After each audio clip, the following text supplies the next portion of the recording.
America ने पहले गुप्त ऑपरेशन और इसके बाद ओपन मिलिट्री एक्शन। यह रिपोर्ट के हवाले से खबर आ रही है, ट्रंप ने प्लान को हरी झंडी दे दी है, लेकिन जो इसकी डिटेल्स है उन्हें इस वक्त गुप्त रखा गया है। आने वाले कुछ दिनों में कार्रवाई संभव है वेनेजुएला के खिलाफ। वेनेजुएला भी गुरिल्ला युद्ध की तैयारी कर रहा है अमेरिका के खिलाफ। कैरेबियन में अमेरिकी सेना, जहाज, विमान तेजी के साथ आगे बढ़ रहे हैं। ये देखिए आप।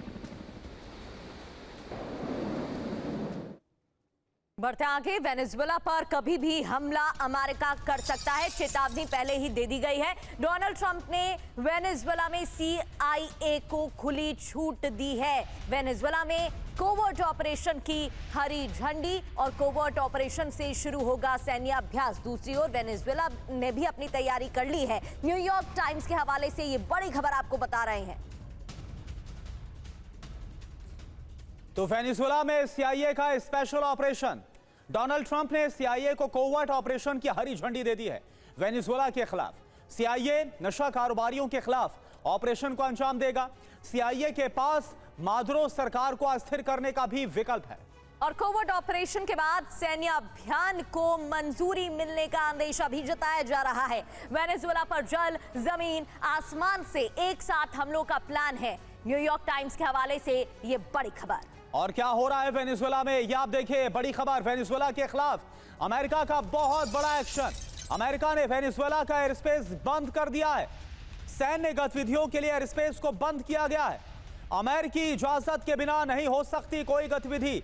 आमतौर पर एयर स्पेस को बंद किया जाता है युद्ध की सूरत में। तो क्या हमला करने वाला है अमेरिका?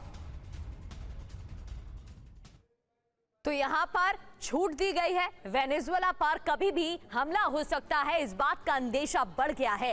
वेनेजुएला पर अमेरिका की नई चेतावनी सामने आई है। एलायंस कंपनियों को उड़ान न भरने की हिदायत दी गई है। वेनेजुएला में बढ़ती सैन्य गतिविधि का हवाला इसके लिए दिया गया है। अमेरिका ने कहा कि आसमान में खतरा बढ़ा है।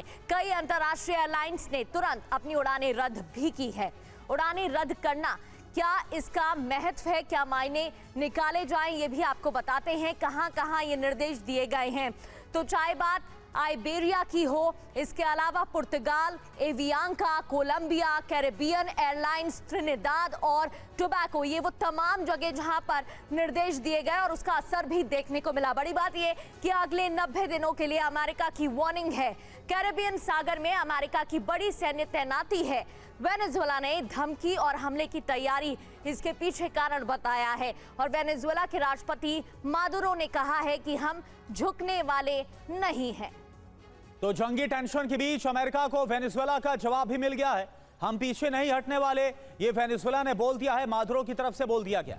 अमेरिका की दादागिरी बहुत हो गई है, हम फिर से अमेरिकी गुलाम नहीं बनने वाले।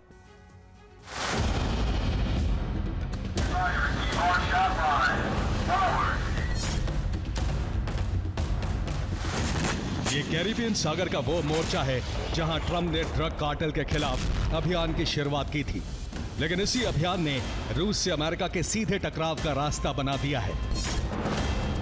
कैरिबियन सागर में बढ़ी अमेरिका की आक्रामकता के खिलाफ मादुरो ने पुतिन से सहायता संधि कर ली है, जिसने वेनेजुएला की रक्षा के लिए रूस को प्रतिबद्ध कर दिया और रूस को कैरिबियन सागर में अमेरिकी दखल की निंदा करने के लिए मजबूर कर दिया। हालांकि जिस आक्रामक अंदाज में रूस ने अमेरिका के खिलाफ मोर्चा खोला है, उसमें नरमी महसूस की जा सकती थी, लेकिन अमेरिका के विध्वंसक कदमों ने ही इस स्थिति को तल्खी में बदल दिया। वो ऐसे कि कैरिबियन सागर में अमेरिका के युद्धपोत USS स्टॉकडेल और रूसी टैंकर सी हॉर्स का सामना हुआ।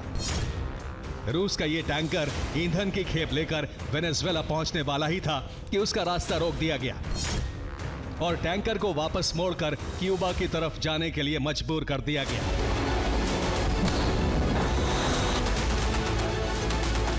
हालांकि टैंकर ने 2 बार वेनेजुएला की तरफ बढ़ने की कोशिश की, लेकिन USS स्टॉकडेल ने हर बार उसका रास्ता रोक दिया, जिसके बाद रूस के तेवर बदल गए और रूस अब वेनेजुएला की सुरक्षा के लिए सख्त कदम उठाने के लिए तैयार है।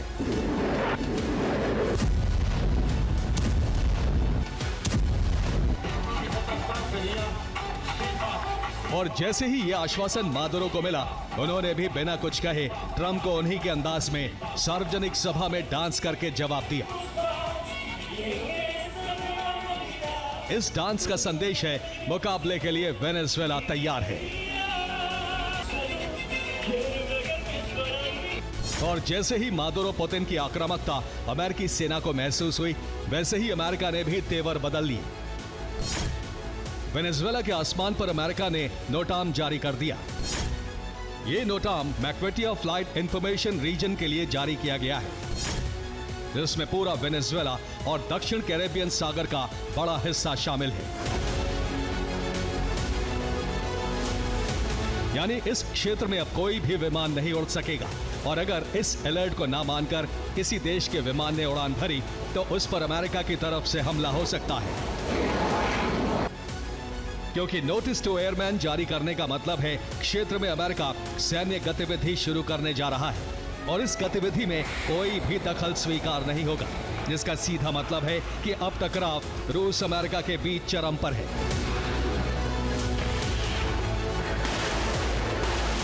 Bureau report, TV9 Bharatvarsh. बड़ा बयान आ गया है, निराश ना हो वेनेजुएला, मार्क रूबियो की तरफ से कहा गया, जल्द आजाद होगा वेनेजुएला, ईश्वर वेनेजुएला की रक्षा करे। यह बयान अपने आप में एक बड़ा इंडिकेशन दे रहा है कि अमेरिका ने बहुत बड़ी प्लानिंग कर रखी है। उसका असर भी दिख रहा है। इजरायली हमले में 5 मौत, दावा दीर अल बलहा पर भीषण अटैक। तो सीजफायर टूटा और गाजा में सीजफायर टूटने के बाद 5 मौत की जानकारी। इजराइल कहर लगातार बरपा रहा है, इजराइल की तरफ से हमले जारी है और इजरायली हमले में 5 मौत। और गाजा फ्रंट को लेकर एक और बड़ी खबर है, गाजा पर इजराइल का बड़ा हमला। गाजा सिटी पर आईडीएफ की तरफ से एयर स्ट्राइक की गई। इजरायली सेना ने एक कार को टारगेट पर लिया, हवाई हमले में 5 लोगों की मौत। ये देखिए और गाजा सिटी पर इजराइल डिफेंस फोर्सेस का विध्वंसक प्रहार, आईडीएफ का विध्वंसक हमला। गाजा में एक घर को टारगेट किया गया। इजरायली हवाई हमले में घर पूरी तरह से तबाह हो गया।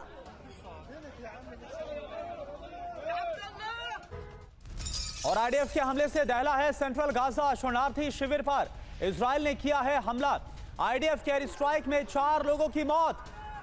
तो जहां एक तरफ हमास और इजराइल की भी सीजफायर अमेरिका ने करवाया, लेकिन अब यह टूट गया है।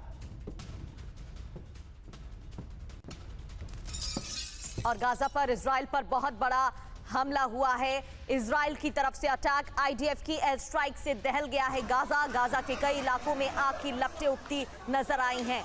नेतन्याहू के आदेश पर हवाई हमले किए गए।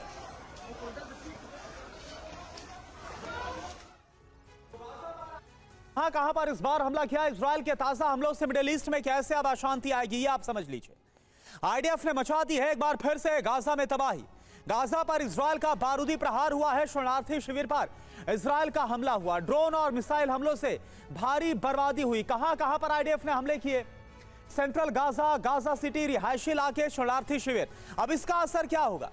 मिडिल ईस्ट में एक बार फिर से तनाव बढ़ेगा। जो हाल फिलहाल में अभी शांति आई थी, वो भंग हो गई है। ईरान और प्रॉक्सी गुट आक्रामक और ज्यादा इजराइल के खिलाफ हो सकते हैं। तो अमेरिका के सामने हमास गिड़गिड़ा रहा है। इजरायली हमले रोकने की अपील की जा रही है। येलो लाइन उल्लंघन कर रहा है इजराइल, ये हमास की तरफ से कहा गया। इजरायली हमलों में 22 की मौत हो चुकी है, अल जजीरा की तरफ से यह भी दावा।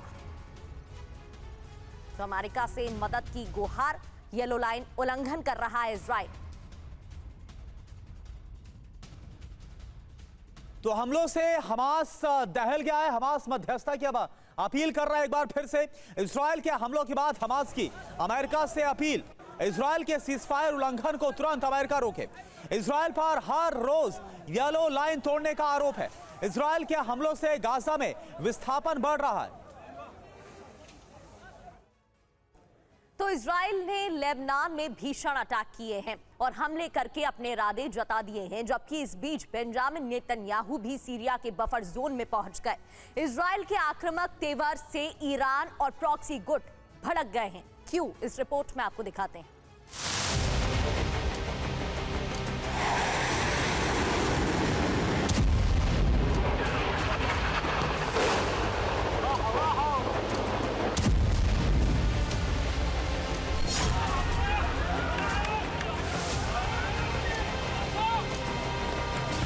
इजराइल शांत नहीं हुआ है। वो कभी गाजा, तो कभी वेस्ट बैंक, तो कभी सीरिया पर हमले कर रहा है।